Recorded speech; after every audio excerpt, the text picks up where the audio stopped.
Hello, and welcome to SOH, the best office hours because you are part of it. This is Calculus AB 2024, problem number 4. And we are going to go over to see what we need to do, and then we'll go one by one. So in the first couple of minutes, you may have enough, and you can move on to the next problem, or you can stay for whichever part you would like to know more about it.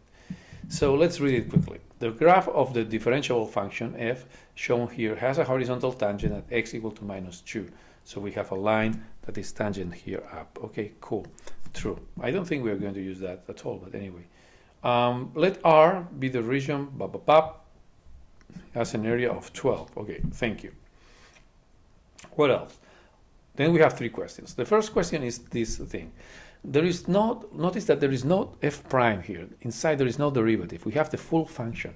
Well, that's simply that for a, g of x is the area. So we will solve the problem by computing areas. So for instance, how much is g of minus 6?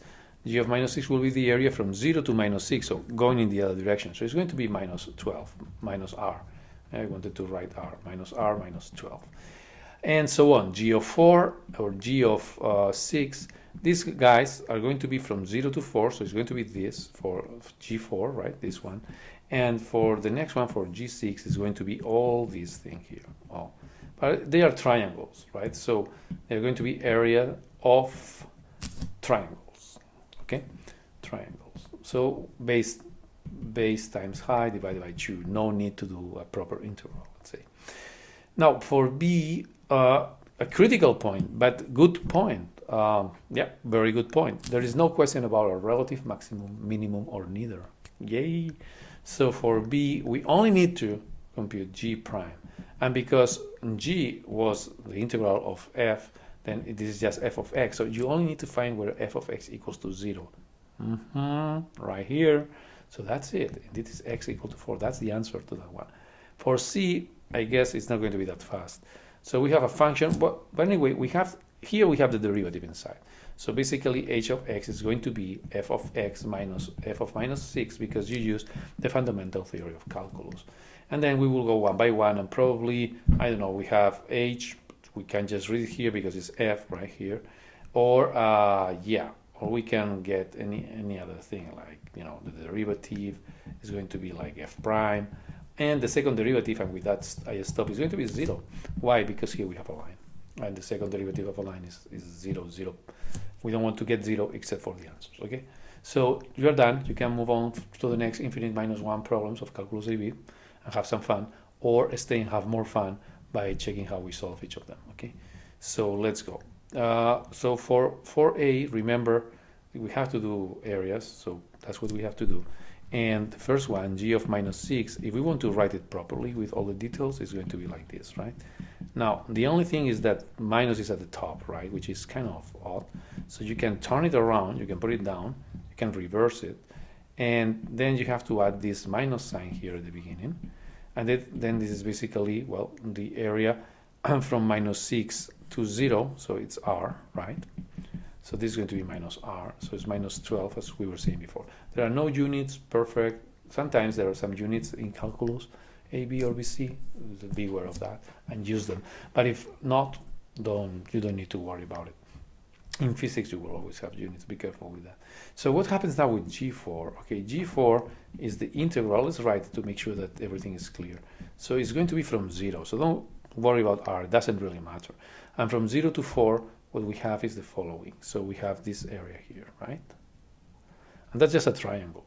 So this is just going to be the area of a triangle that has base, what, 4, and height 2. So the area is 4 times 2 times 2, so 4.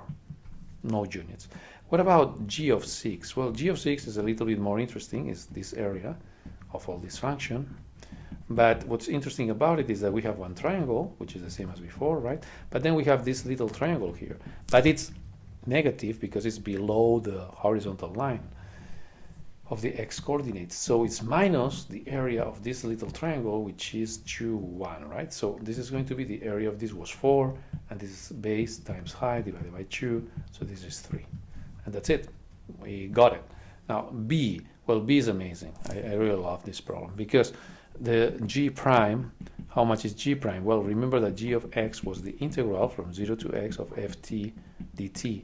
So this is simply f of x. So where is it equal to 0? Here, that's it, x equal to 4. There is no questions, no questions implied if it's a relative minimum, maximum, or neither. So we're good, good. Let's move on. But yes, here we are more than a plus. So if we would like to see whether this is a minimum or a maximum, look, before this function is positive and after is negative. But remember that this function is f, it's not g, so it's a derivative of g. So you have that the sign of g prime before x, so for x, let's say, between 3 and 4, right? We can choose. Then you have that it's positive. And then between, let's say, 4 and 5, then it's negative. So what does it mean? You have something that increases and then decreases. So it would be a local maximum or a relative maximum, okay?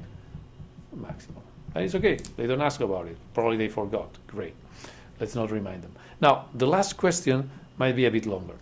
But the thing that helps a little bit is that this expression, thanks to the fundamental theorem of calculus, it's a bit easier. What is this fundamental theorem of calculus? So, fundamental theorem of calculus. That's what we are doing, calculus, right? So there's a fundamental theorem there.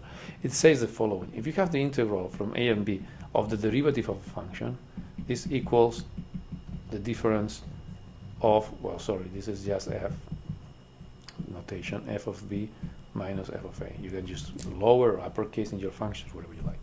So that's the fundamental theorem of calculus.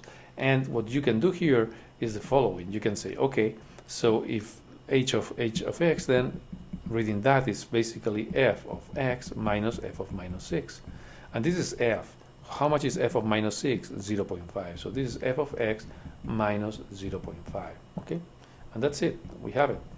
Now, how much is h of 6 then? Well, h of 6 will be f of 6 minus 0.5. f of 6, we just need to look at here. It's minus 1. Okay? So minus 1 minus 0.5, and no miracle, minus 1.5. Now, how much is h prime of 6? Well, the first thing we need to know is how much is h prime of x. But remember that we just got that h of x is this expression, right? Or this one. So h prime of x is going to be equal to f prime of x. The 0.5 is 0, the derivative is a constant. So h prime of 6 is going to be equal to the derivative of it.